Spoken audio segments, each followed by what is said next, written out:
लोकतंत्र देख रहे हैं आप, मैं हूं आपके साथ नेहा दुबे। झारखंड विधानसभा चुनाव के लिए एनडीए के बीच सीट शेयरिंग की घोषणा कर दी गई है। रांची के प्रदेश बीजेपी कार्यालय में बीजेपी और आजसू ने प्रेस कॉन्फ्रेंस करके सीट शेयरिंग का ऐलान किया है। झारखंड में एनडीए के अंदर बीजेपी 68, आजसू 10, जेडीयू 2 और एलजेपी रामविलास पार्टी की एक सीट है जिस पर वो चुनाव लड़ेगी। और ऐसे में झारखंड के पहले चरण की 43 सीटों पर आज से नामांकन शुरू हो गए हैं। उधर झारखंड में चुनाव से पहले एनडीए को बड़ा झटका लगा है। आजसू पार्टी के केंद्रीय उपाध्यक्ष और पूर्व मंत्री उमाकांत रजक ने आजसू पार्टी की प्राथमिक सदस्यता से इस्तीफा देकर जेएमएम का दामन थाम लिया है। हरियाणा चुनाव में अंदरूनी कलह का नतीजा देखने के बाद कांग्रेस झारखंड और महाराष्ट्र में ऐसे किसी भी जोखिम से बचने की कोशिश कर रही है। इसी का नतीजा है कि कांग्रेस ने अपने नेताओं को आपसी कलह से बचने और एकजुट होकर चुनाव में उतरने की नसीहत दी है। हरियाणा में कांग्रेस की अप्रत्याशित हार के पीछे एक बड़ी वजह पार्टी के प्रमुख नेताओं के बीच कड़वाहट और गुटबाजी को माना जा रहा है। इससे पहले झारखंड मुक्ति मोर्चा पार्टी ने चुनाव आयोग पर बड़ा आरोप लगाया है। इससे पहले जेएमएम ने कहा है कि बीजेपी को चुनाव तारीख पहले से ही बीजेपी को मालूम थी।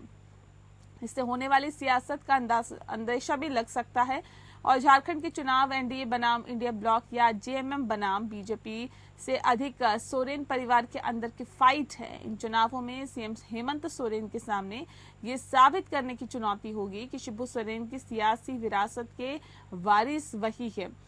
बार कोल्हान की टाइगर कही जाने वाले चंपई सोरेन बीजेपी के साथ है, तो ये पार्टी को जरूर उम्मीद होगी कि इन 14 सीटों पर चंपई सोरेन संकट मोचक का काम करेंगे। हालांकि जेएमएम के लिए भी लड़ाई आसान नहीं थी, क्योंकि कई सीटों पर भारतीय जनता पार्टी दूसरे नंबर पर थी और बहुत ही कम अंतर से कई सीटों पर चुनाव हारी थी। झारखंड में विधानसभा की कुल 81 सीटें हैं, आपको बता दें, जिस पर चुनाव होने हैं। और विधानसभा चुनाव में पूर्ण बहुमत के साथ सरकार बनाने के लिए जादुई आंकड़ा 42 सीटों का है। यानी कि पिछले 2019 के विधानसभा चुनाव की बात करें तो 30 सीटें जीतकर जेएमएम सबसे बड़ी पार्टी के रूप में उभरी थी। जेएमएम के बाद भारतीय जनता पार्टी का नंबर 25 था, 25 सीटों पर काबिज थे। और इसके अलावा आजसू भी एनडीए के साथ विधानसभा चुनाव लड़ने का ऐलान कर चुकी है। वहीं जेडीयू और चिराग पासवान की लोजपा भी अब बीजेपी के साथ हैं और ऐसे में बीजेपी महागठबंधन के मुकाबले ज्यादा ताकतवर नजर आ रही है। बीजेपी उन सीटों पर जरूर जीतने की कोशिश करेगी जहां पर आजसू और जेवीएम के चलते दूसरे नंबर पर थी।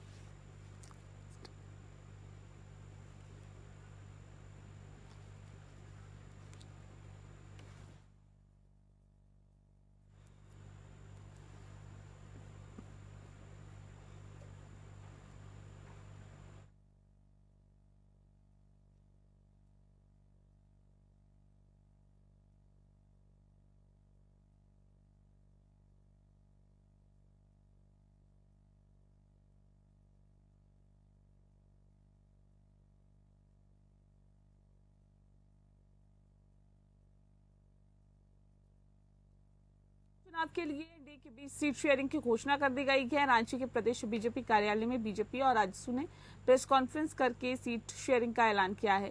झारखंड में एनडीए के अंदर बीजेपी 68, आजसू 10 और 2 जेडीयू, जबकि एक रामविलास की पार्टी यानी एलजेपी इस पर लड़ेगी।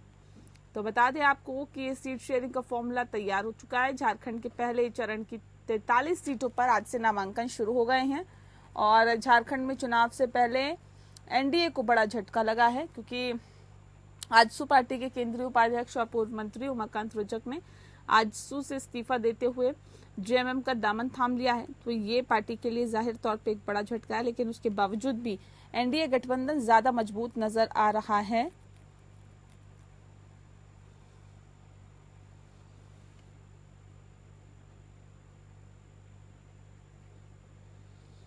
अब देखने वाली बात यह है कि आखिर किस तरह से कौन सी पार्टी आगे बढ़ती है।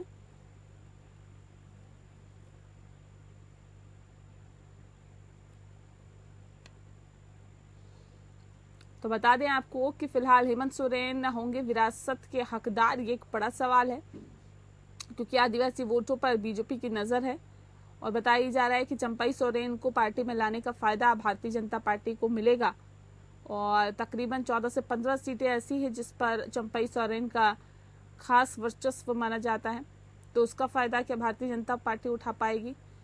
हालांकि आजसू से जाहिर तौर पे पार्टी उपाध्यक्ष का जाना भी आजसू को नुकसान पहुंचाएगा और जेएमएम को कितना फायदा पहुंचाएगा। देखिए, चुनाव से पहले अक्सर ये देखा जाता है कि पार्टीज के नेता इधर से उधर जाते हैं, यानी कि दल बदल की सियासत होती है।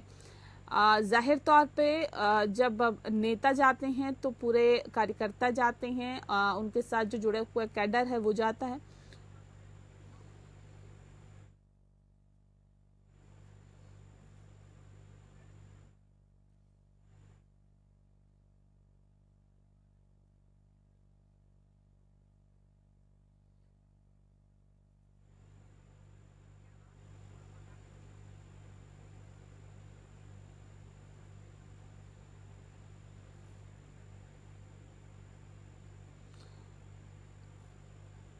तो पूरा कैडर जब जाता है तो जाहिर तौर पे किसी पार्टी को नुकसान तो किसी को इसका फायदा मिलता है। इस विषय पे तफसील से चर्चा करेंगे। खास मेहमान हमारे साथ मौजूद है, उनसे आपका परिचय करा देते हैं। इस वक्त हमारे साथ डॉक्टर राफिया नाज जुड़ गई हैं जो कि प्रवक्ता है भारतीय जनता पार्टी की। बहुत स्वागत है राफिया जी आपका। बटर देओल जी हमारे साथ जुड़ गए हैं, प्रवक्ता है जेएमएम के। बटर जी आपका बहुत स्वागत है। और आदर्श कुमार जी हमारे साथ जुड़ गए, राजनीतिक विश्लेषक हैं। आदर्श जी आपका भी बहुत बहुत स्वागत है। इस खास कार्यक्रम की शुरुआत डॉक्टर राफिया नाज जी आपके साथ करते हैं क्योंकि एनडीए में फिलहाल सीट शेयरिंग के फॉर्मूले पर उसका ऐलान कर दिया गया, आखिरी मोहर लगी, उसके बाद उसका ऐलान कर दिया गया। ऐसे में कितने तैयार है एनडीए झारखंड में जीत हासिल करने के लिए या फतेह हासिल करने के लिए? देखिए, अगर आप तैयारी की बात करें तो तैयार तो हम 365 दिन रहते हैं क्योंकि हम 365 दिन कार्य करते हैं और जनता के बीच में रहते हैं और इसी कार्य के बेसिस पे जनता के बीच में वोट मांगने जाते हैं और जनता का भी भरपूर प्यार हमें मिलता है। और रही बात इस चुनाव की, तो ये चुनाव झारखंड की अस्मिता को बचाने की चुनाव है और ये इंडी गठबंधन जिसने सिर्फ झारखंड को और झारखंड की जनता को बेवकूफ बनाया है, यहाँ पे बहनों को सिर्फ ठगने का काम किया है, युवाओं के भविष्य के साथ खिलवाड़ करने का काम किया है, तो इस सरकार को खाड़ के फेंकने का ये चुनाव है। तो जिस तरीके से केंद्र में आदरणीय श्री नरेंद्र मोदी जी विकास का कार्य कर रहे हैं एनडीए के साथ, और उसी प्रकार से झारखंड में भी हम एनडीए के साथ मिलकर के चुनाव लड़ेंगे जिसमें हमारी जो घटक दल रहेंगे वो रहेंगे आजसू, जेडीयू और एलजेपी। तो हम लोग सभी जो चार हमारे जो एनडीए के साथी है, हम सभी एनडीए के साथी आदरणीय श्री प्रधानमंत्री नरेंद्र मोदी जी के नेतृत्व में ये चुनाव लड़ेंगे और ये चुनाव में हमें भरपूर प्यार जनता को मिलने वाला है क्योंकि जनता अब इस कुशासित इंडी सरकार से थक चुकी है और इस इंडी सरकार को फेंकने का काम करेगी, जिन्होंने वादा किया था कि झारखंड में रोजगार देंगे 5 लाख, नहीं तो बेरोजगारी भत्ता, महिलाओं को सुरक्षा नहीं दे पाई ये इंडी की सरकार, ना ही ये युवाओं को रोजगार दे पाई। आपको मैं थोड़ा याद दिलाना चाहूंगी कि आपको याद होगा कि हेमंत सोरेन जी मन से क्या कहे थे अपने पिताजी शिबू सोरेन जी की कसम खा करके। उन्होंने कहा था कि मैं कसम खाता हूँ शिबू सोरेन जी का कि 5 लाख अगर रोजगारी नहीं देंगे तो ये जो राजनीति है, राजनीति से संन्यास ले लेंगे। पर जिन्होंने अपने पिताजी का कसम खा करके अपने वादों को पूरा नहीं किया तो उस पर जनता कैसे विश्वास करेगी। उन्होंने आपको याद होगा उन्होंने ये भी वादा किया था कि विवाहित बहनों को सिक्का देंगे। इससे सबसे बड़ी बात है कि ये जो झारखंड मुक्ति मोर्चा और जो इंडी गठबंधन है ये रोना रोते रहते हैं कि हमारी बात भाई बहनों की हितैषी है। तो इनसे जरूर एक सवाल पूछिएगा कि फूलो जानो अभियान कहाँ गया और फूलो जानो अभियान को इन्होंने किस बस्ते में डाल दिया, जिस फूलो जानो अभियान के तहत इन्होंने वादा किया था बहनों को सशक्त बनाने का। ठीक है, बटर देओल जी जवाब दीजिए। ये कह रहे हम पूरी तरह से तैयार हैं, इस बार एनडीए की ही सरकार बनेगी। मौजूदा सरकार ने कुछ नहीं किया, लोगों को ठगा है, लोगों को दगा दिया है। अब की बार भाजपा सरकार या एनडीए सरकार? बटर जी। सबसे पहले तो सपना देखना कोई गलत बात नहीं है, बस सपने देखने चाहिए आंख बंद करके रात को जब सोते हैं। जीते दिन में जागते हुए सपने देखना अच्छी बात नहीं है। वो मेरी लाल के हसीन सपने एक दिए लाता था, तो उसी वही हालत है एनडीए की। और ये बार बार बोलती हैं कि क्या किया क्या किया। मैं कुछ बातें गिनवाता हूँ और कैसे विकास के कार्य को और जनता की सेवा में जो हम लगे हुए थे, जिसमें हमारे जितने भी हमने डिसीजन किए, कैसे उसको डिरेल करने का काम किया बीजेपी ने। देखिए, अभियान आधारित नीति, पिछड़े वर्ग को 27%, सरना धर्म कोड की मांग, हमने सब कुछ, और मुंडारी और हो और कुडुख भाषा को 8वीं सूची में शामिल करने के लिए संघर्ष किया और हमने पास भी किया। पर लेकिन विपक्ष ने सारी नीतियों को राज्यपाल से वापस करवा दिया। रोजगार नियम बनाए, पेपर लीक रोकने के सख्त कानून बनाए, जिसके अगेंस्ट ये लोग कोर्ट में चले गए कि नहीं इतने सख्त, इतनी सजा नहीं होना चाहिए। निजी क्षेत्र में 75% का आरक्षण लागू किया, तो पर विपक्ष ने नियोजन रीति को रद्द कर झारखंड में युवाओं के लिए साजिश की। युवा सशक्तिकरण, मुख्यमंत्री रोजगार सृजन योजना लागू की, स्थानीय युवाओं को प्राथमिकता दी, युवाओं के हित में बनाई गई नीतियों को बार बार ये डिटेल करते रहे। और देखिए, जो बार बार आरोप लगाते हैं कि पेपर लीक, और पता चलता है तो पेपर लीक कहाँ से हो रहा है, यूपी में और बीजेपी शासित प्रदेशों में ये मास्टरमाइंड बैठे हुए। तो क्यों ना हम मान ले कि ये जानबूझ के हैक कराया जा रहा है कि कोई इनका काम कोई सिरे मत चढ़ने दो, लेकिन आखिर जनता को भी तो कुछ बोलना है। नहीं, ऐसे कौन से काम है? मुझे ऐसे 5 काम बताइए जिसके बिहाफ पे आपको लगता है कि जी हमारी सरकार एक बार फिर से रिपीट होगी। देखिए, मैं तो काम तो बहुत सारे गिना है ना, आपको 5 बता दीजिए जो आपको लगता है कि जनता में ये एक बेहतर छाप छोड़े, सीधा फायदा जनता को मिला इसका। ओल्ड पेंशन स्कीम, हाँ,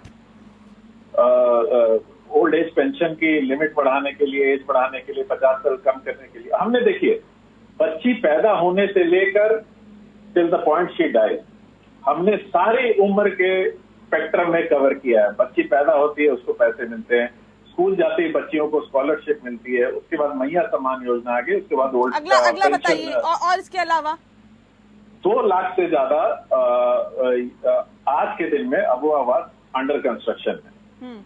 आधारभूत संरचना की बात कर लीजिए, फ्लाईओवर बनाया, दुमका का सबसे लंबा पुल, मेगा लिफ्ट सिंचाई परियोजना, रोजगार कितने दिए सर? हॉस्पिटल रखना, रोजगार, हाँ जी, रोजगार, बेरोजगारी खत्म करने की क्या कोशिशें सरकार की तरफ से हुई? रोजगार के लिए हमने नियम बनाए, हमने तो हजारों ये पद भरे दिए हैं, और निजी क्षेत्र में 75% ये लागू भी किया है रिजर्वेशन। इसके अलावा बात सुन लीजिए ना, मेरी बात सुन लीजिए। पैरा शिक्षकों, आंगनबाड़ी सेविकाओं को, ये जब रघुवर दास की सरकार थी, उन्होंने 500 रुपए उनकी तनख्वाह बढ़ाई थी 5 साल में। हमने उसको डबल कर दिया उनकी तनख्वाहों को। आंगनबाड़ी सेविकाओं को 3500 रुपए बढ़े, और आंगनबाड़ी सेविकाओं को और एक दूसरी जो सखी होती हैं उनके मतलब 1700, मतलब अराउंड 80% उनकी जो तनख्वाह मिलती थी उसको बढ़ाया। पैरा शिक्षकों का बढ़ाया। अब उसमें भी हो गया कि उनको भी पेंशन मिलेगी शिक्षकों को। ठीक है। मैं पटेल जी लौटती हूँ। आदर्श जी भी हमारे साथ जुड़े हुए हैं, लेकिन डॉक्टर रफिया नाज जी ये कह रहे हैं कि देखिए, इतना हम लोगों ने काम किया है, इतना बेहतर हम लोगों ने काम किया है कि हम एक बार फिर से रिपीट करेंगे। ऐसे कार्य जेएमएम की तरफ से किए गए हैं, मौजूदा सरकार की तरफ से किए गए हैं, जिससे जनता सीधे तौर पर लाभान्वित हुई है। तो जो जनता लाभान्वित हुई है वो जाहिर तौर पर रिपीट करेगी सरकार को। देखिए, ये तो 5 काम तक नहीं गिनना है, तो इन्होंने जनता को कहाँ से जनता को सेवा दिया होगा, या जनता, ये तो सिर्फ सेवा दिए हैं तो सिर्फ अपने जेब को सेवा दिया और जेब को भरने का काम किया।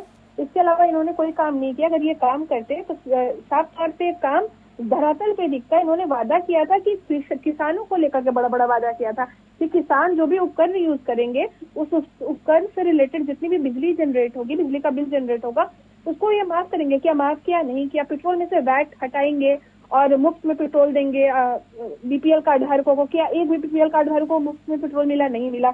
इसके साथ साथ इन्होंने वादा किया था जो भी महिलाएं हैं, बहनें हैं, वो पढ़ाई करेंगी तो यूजी से पीजी की वो लोग निःशुल्क एग्जाम कंडक्ट करवाएंगे, निःशुल्क उनको पढ़ाई पूरी करवाएंगे। क्या उन्होंने पढ़ाई पूरी करवाई? नहीं करवाई। और ये कहते हैं कि हम बच्चे जब बेटियां जब जन्म लेती है, जन्म से लेकर के उनकी शादी तक का ये कार्य करते हैं। क्या कार्य करते हैं? ना ही इन्होंने शिक्षा उनको मुक्त करवाया, ना ही उन्होंने सुरक्षा दिया। सुरक्षा की अगर बात करेंगे तो सुरक्षा के मामले में ये जो इंडी गठबंधन है पूरी तरीके से शून्य है। 2022 में आप देखेंगे तो अच्छा बताइए, पहला स्थान चंपई रहा सोरेन पूरे क्योंकि भारतवर्ष भारतीय में महिला जनता पार्टी उत्पीड़न में से आ गए हैं, रिलेटेड। कितना फायदा इतनी कितना शर्मनाक फायदा बात आप है। लोगों को मिलेगा रफिया जी? जी फिर से रिपीट करिएगा एक बार क्वेश्चन। चंपई सोरेन के आने से कितना फायदा पार्टी को मिलेगा? 13, 14, 15 सीटें ऐसी हैं जिसपे उनका खास वर्चस्व है। देखिए, चंपई सोरेन जी के आने से, गीता कोड़ा जी के आने से, सीता सोरेन जी के आने से हमारी भारतीय जनता पार्टी को और मजबूती मिलेगी।